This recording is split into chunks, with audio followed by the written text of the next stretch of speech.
Okay, you guys, I'm back. It's part 6, page 29. I'm getting ready to get to the juicy part, or part of the juicy part right now, where I get to discuss the adverse effects.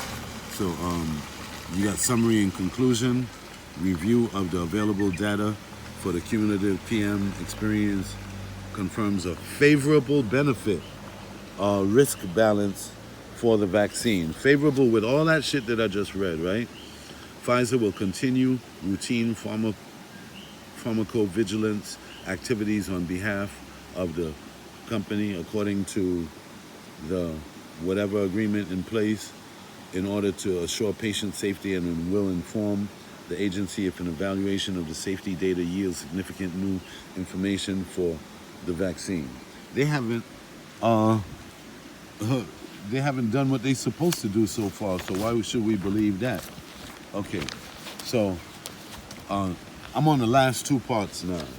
This is part 6, so I got 9 minutes to read some of these symptoms here, these adverse effects, and then on the last one, which should only be about another 5 or 6 minutes, I'm gonna tell you what all of this does. Not all of this, but up to about right here. I only made it right here. And when you hear what all of this stuff does, I'm going to eventually decode all of these and have them on a complete list. But I only made it to about right here out of 8 pages that are small print, separated only by semicolons for 8 pages. So and the single spaced. So this would, on a regular document, you know, on a regular document, these 8 pages would actually be about 16 pages.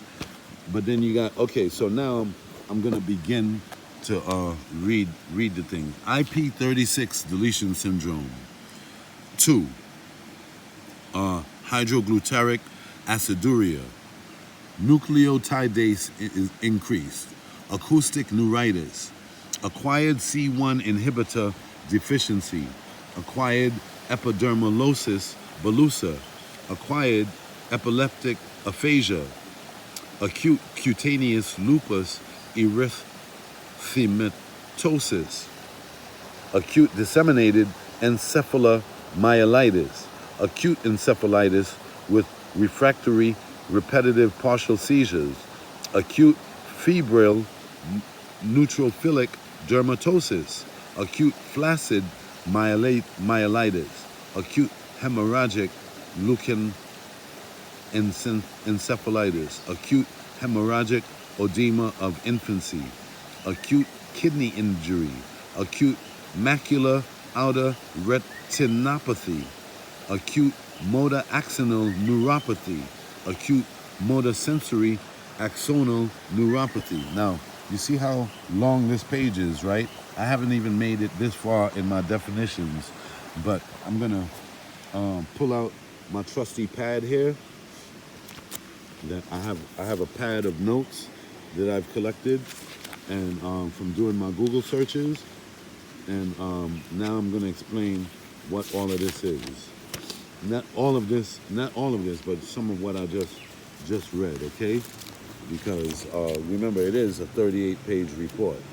So I'm not going to be able to get it all to you in one take, right? All right, so let me get to this part right here. This is really, really interesting. And if you hung in there with me through all of these takes, I thank you. Because you need to know these things. Because these people still planning on getting these, if it's not these vaccines, it's for something else to you. Okay. IP36 deletion syndrome, a disorder that typically causes severe intellectual disability. Most affected individuals do not speak or speak only a few words. They have temper tantrums, they bite themselves, or exhibit other behavior problems. Miley! 2, hydroglutaric aciduria is a condition that causes progressive damage to the brain. The major types of this disorder are called D2-hydroglutaric aciduria, L2-hydroglutaric aciduria, and combined hydroglutaric aciduria, DL2 HGA. Okay, so those are those ones right there. The next one is the acute auditory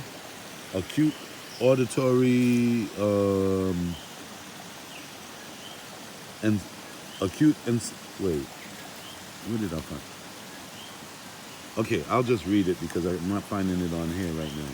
But you got acute auditory neuritis, right? Acute auditory. Oh, okay. I probably went too far. Okay, I did go too far. Wow, I went way too far.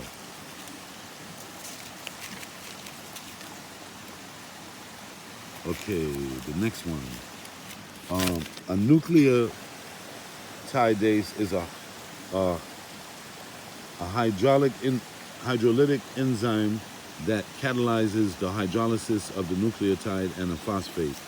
A hydraulic enzyme is any of the enzymes or catalysts that hydrolysis of a chemical bond of a compound such as proteins, nucleic acids, starch, fats, phosphate esters, and other macromolecular substances. It's increased according to the study. Acoustic or auditory neuritis. Auditory neuritis was described by Wintermuhle, I don't know who that is, in 1915 as a disease coming on suddenly, which produces tinnitus and deafness when the cochlear branch is affected. Vertigo, disturbances of equilibrium. And then you got acoustic auditory neuritis continued. Spontaneous, I can't even read my own handwriting. That's how being a modern person has affected me because I don't write as well as I used to. Vomiting, spontaneous vomiting when the vestibular branch suffers. Okay, you got acquired. Okay, I'm gonna have to.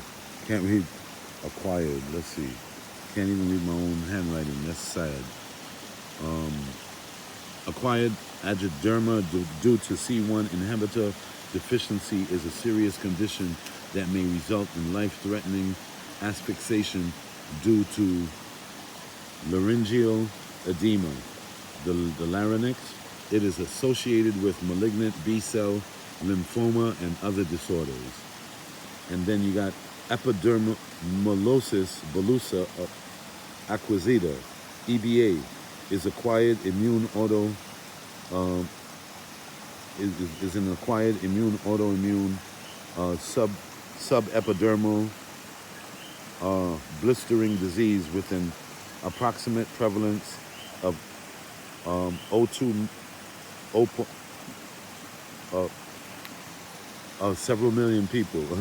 The hallmark of EBA is the presence of antibodies, mainly IG class to anchoring. Wow, I should have done better than this. I'm sorry, guys. Type 7 collagen, located in the epidermal junction.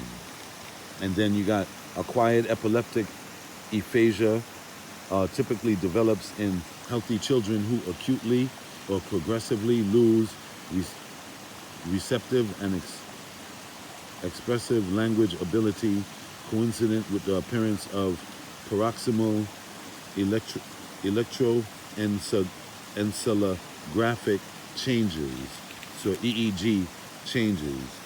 And then you have acute cutaneous lupus, is a type of lupus, an autoimmune disease.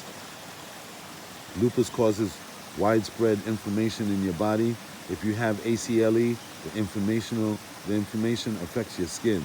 Most people with ACLE develop a butterfly rash across their faces, and that there's no cure for ACLE. Okay, acute Disseminated encephalomyelitis, ADEM, is characterized by a brief but widespread attack of inflammation in the brain and spinal cord that damages myelin.